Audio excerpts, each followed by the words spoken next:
Bismillahirrahmanirrahim. Assalamualaikum warahmatullahi taala wabarakatuh.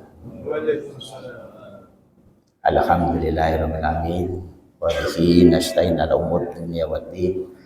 Wassalatu wassalamu sayyidina mursalin sayyidina Muhammadin wa alihi washabihi wasallam. Rabbi shrah li sadri wa yassir li amri wa hlul 'uqdatam min lisani yafqahu qawli. Amma ba'du.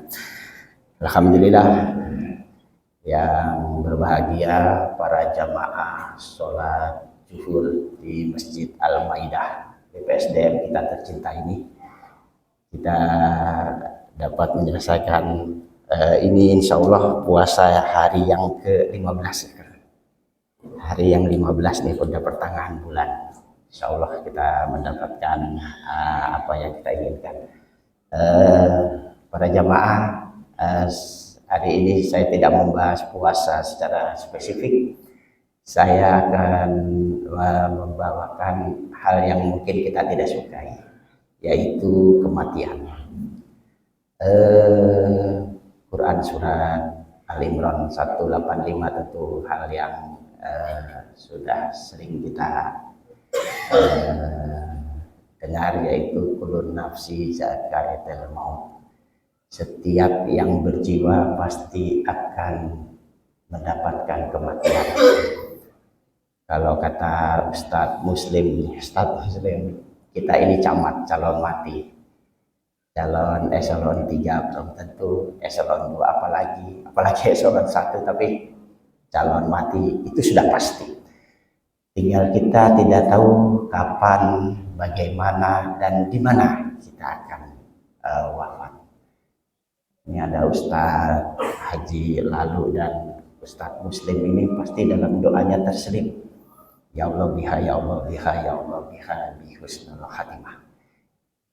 Kita meminta terus untuk diwafatkan dalam keadaan husnul khatimah, karena perjalanan hidup ini kita begitu variasinya, sehingga kita tidak tahu kapan ajal akan menjemput kita. Hadis sahih Rasulullah yang diriwayatkan oleh Abu Dawud,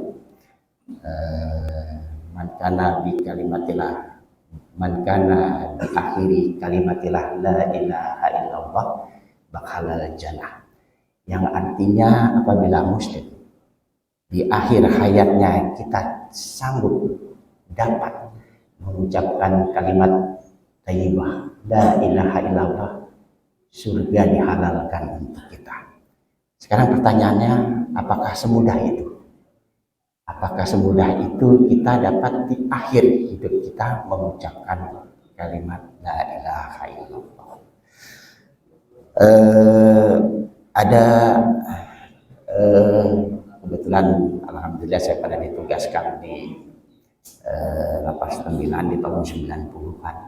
Itu kalau narapidana mau meninggal ada gejala-gejala yang spesifik, sehingga kita bisa tahu ini nggak lama lagi meninggal.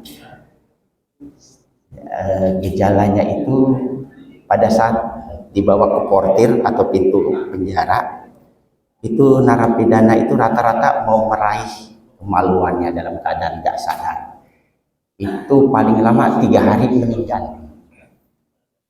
Jadi kenapa mau meraih kemaluannya? Rupanya di dalam penjara itu di kemaluannya dihiasi oleh guli-guli, kalau kata orang guli-guli itu. Jadi memang kita kalau mau meninggal ini apa yang bukan kita dapatkan dari Allah ini akan tertolak. Jadi sehingga berusaha untuk mau mengeluarkannya. Jadi kalau misalnya narapidana dalam keadaan nggak sadar mau ngeraih itu pasti paling lama 3 hari. Kadang hanya beberapa jam dari kejadian itu nggak lama meninggal.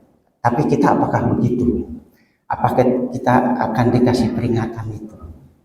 Kalau narapidana mungkin karena dia memasukkan sesuatu yang memang bukan kodratnya. Tapi kalau kita apakah dikasih peringatan? Kita nggak ada yang tahu. Mari kita juga berwasiat sama istri kita. Mungkin pada keadaan kita tertentu kita nggak sanggup mengucapkan, mungkin karena sakit. Kalau kita di rumah sakit itu kita ada alat deteksi jantung atau yang bisa nampak. Jadi kalau misalnya sudah sampai di bawah 10, 9, 8 itu udah nggak lama lagi tuh. Mari kita bimbing orang tercinta kita, dan kita pun kita ingatkan kepada istri kita, keluarga kita untuk membimbing kita, mentalkin kita, menuntun kita untuk sanggup mengucapkan kalimat thayyibah la ilaha illallah, sehingga kita bisa menjemput husnul khatimah. Ada beberapa kejadian, kapan sih kita mentalkin, kapan kita membimbing, karena biasanya yang dibimbing suka marah, kadang suka melakukan, gue belum mati loh, jadi kapan kita ngebimbingnya itu kapan? Jadi diakhiri kalimatilah, berarti di akhir ucapan kita itu harus la ilaha illallah, tidak ada kata lain, bukan itu pengajian, bukan itu hal-hal yang lain.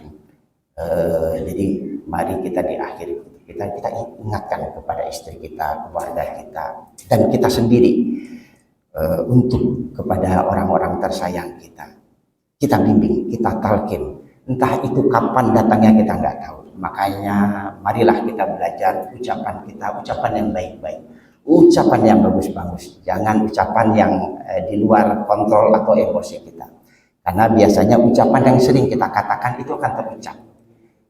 Saya pernah beberapa puluh kali melihat kematian dengan mata kepala sendiri, terutama di waktu kasus perawatan, waktu di lapas Tembilahan. Itu memang yang terucap tuh hal yang sering kita lakukan. Kalau nelayan biasanya akan menyebut nama-nama ikan. Kalau dia pekebun, dia akan menyebut apa yang dia kerjakan. Itu pasti. Jadi kalau kita umpamanya sering berkebun nanas, dia ada yang nyebut nanas dalam keadaan tidak sadar. Jadi marilah kita buat pelajaran bagi kita ingatkan diri kita sendiri dan keluarga kita untuk sering mengucapkan kalimat-kalimat bagus, terutama kalimat thayyibah, yaitu la ilaha illallah. Semoga kita bersama diakhiri hidup kita dalam keadaan husnul khotimah, dan bukan hanya kita, tapi keluarga besar kita, anak kita tercinta, istri kita tercinta, dan saudara-saudara kita tercinta. Itu saja yang dapat kami sampaikan sebagai bahan pelajaran untuk kita semua dan peringatan untuk kita semua. Semoga puasa kita ini mendapat keberkahan dari Allah Subhanahu wa taala. Billahi taufiq wal hidayah. Wassalamualaikum warahmatullahi taala wabarakatuh.